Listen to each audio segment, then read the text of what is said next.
Three of the fantasy baseball season, and here's a few pitchers I look to buy and trade for this week. The first guy, Max Scherzer of the New York Mets. And Max Scherzer, it's been a weird season here for him so far, and he got tossed in yesterday's game.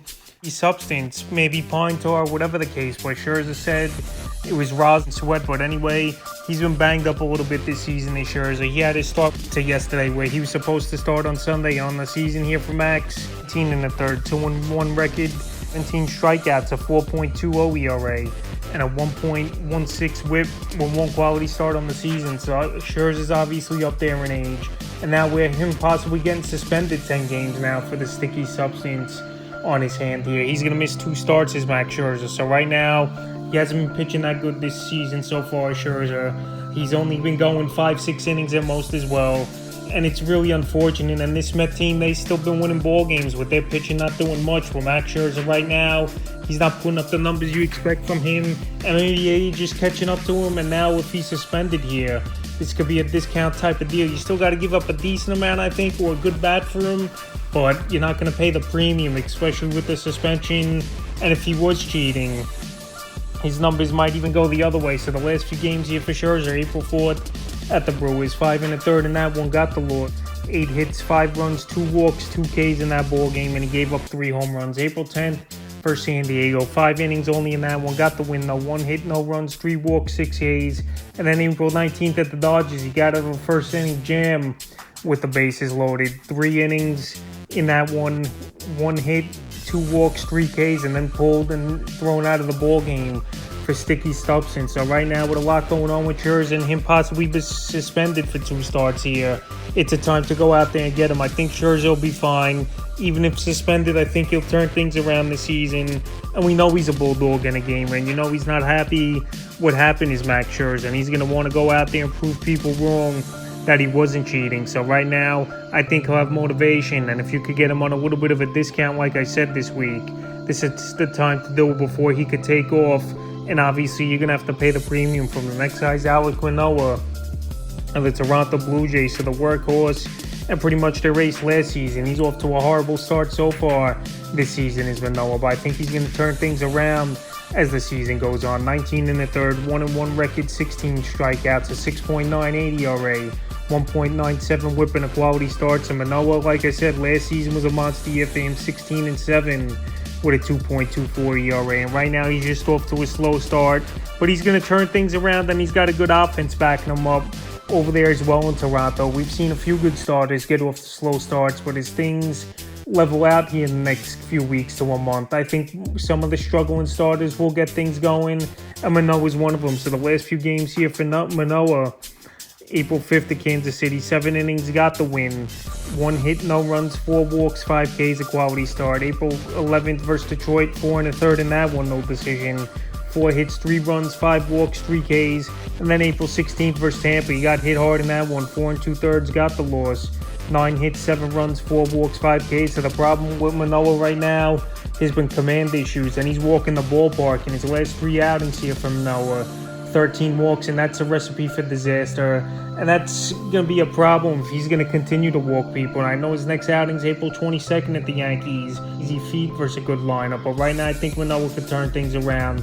Last season was a good year. And if he could just get his command and start throwing strikes with this pitch clock possibly throwing him off, and he's got to adjust, he's going to be a guy that can help fantasy owners in a big way. And this is a perfect time to buy him this week. The next guy is Robbie Ray of the Seattle Mariners. So Robbie Ray, he's been out for a few weeks now on the injured list for the Seattle Mariners team, and the former Cy Young winner a few seasons ago with the Toronto Blue Jays. Reports are coming out he could come back in the middle of May with his injury of the elbow. So right here on the season, only 3 1/3, 0-1 record for Robbie Ray. So right now, last season, in his first year in Seattle, pretty decent year, even though obviously he wasn't the year he had the year before winning the Cy Young with the Jays. Last season, 189 innings, 12-12 record, 212 strikeouts, a 3.71 ERA, 1.19 whip, and 18 quality starts. So Robbie Ray over the last few seasons, he's been a reliable starter, but obviously anything with the elbow is definitely an issue. But right now, with a lot of fantasy owners probably not even paying attention to Ray,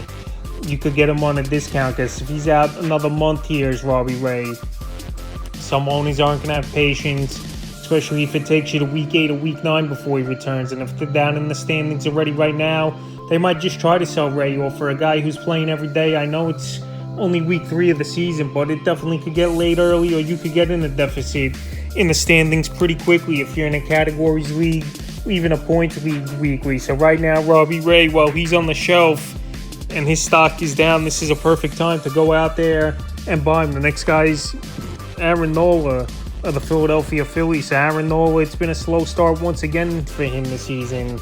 But throughout his career, he's been going off to slow starts, and then he gets it going second half of the season or mid-season. So on the season, 21 1/3, 1-2 record, 19 strikeouts, a 5.91 ERA, 1.45 WHIP, and 2 quality starts. So this Philly team, we saw last season, they didn't do much. They treaded water for the first 3-4 months of the season. Then they kicked it into gear and made the World Series, but obviously fell short to the Houston Astros, and that's what Aaron Nola's been doing as well throughout his career. It seems like a slow starter, and then he picks things up June and July usually. April 5th at the Yankees, 6 innings, got the loss, 7 hits, 3 runs, a walk, 5 Ks, a quality start. April 11th versus the Marlins, 5 2/3, got the loss, 9 hits, 4 runs, 6 Ks in that one. And then April 16th, a nice bounce back game where Phillies put up 14 runs for him that one at a weak Cincinnati team. 6 innings, got the win, 5 hits, 2 runs, 3 walks, 4 Ks. So right here, Aaron Nola, like I said, he's more of a second-half pitcher.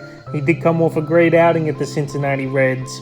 But like I said, this Red team's a weak-hitting team, and the Rockies now come to town tomorrow versus Philadelphia Philly team. But right now, while Nola's ERA is still ballooned up there over a 5, this is the time to go out there and get him, because once he gets it going, obviously he could be an ace for fantasy owners. And the 5th and final pitcher I look to buy and trade for this week's Lance Lynn of the Chicago White Sox. So Lance Lynn, I know over the last couple seasons here, he's been a mediocre pitcher, but so far he's off to a horrid start in 2023. 21 1/3, 0-2 record, 28 strikeouts, a 7.59 ERA, 1.83 WHIP, and a quality start. So right here, Lance Lynn, we know he's a Bulldog. We know he's had a very long major league career, and he's still a guy that I think could contribute to fantasy owners, even though obviously he's off to a bad start, and this White Sox team isn't that great of a hitting club as well to give him run support. So Lance Lynn, last few games here, April 6th versus the Giants, he got bombed 4 1/3, got the loss, 9 hits, 8 runs, 3 walks, 5 Ks. April 11th at the Twins, 6 innings in that one, no decision, 7 hits, it's 3 runs, 10 strikeouts, a quality start. And then April 18th versus the Phillies, 5 1/3, got the loss, 10 hits, 5 runs, 3 walks, 7 Ks. So Lance Lynn, throughout his career, we know he's a guy that's prone to giving up a lot of hits. He's Lance Lynn, but like I said, he's a guy that could eat innings, and he's a guy that as well as second-half pitcher he's been, it seems like, over the last few seasons, even though he's bounced around the league in his career. So Lance Lynn, I think, could turn it around. That division over there in the AL Central, not many great hitting teams, even though I know division play has been cut down this season with every team versing each other, obviously this season here. So right now, Lance Lynn, I think, could bounce back, and it's early going. A lot of pitchers, like I said, got to adjust to the pitch clock, and they just got to get things going. So right now, Lance Lynn is a guy you could definitely get cheap this week here with that balloon ERA. So that's a few pitchers I look to buy and trade for here in week 3 of the fantasy baseball season.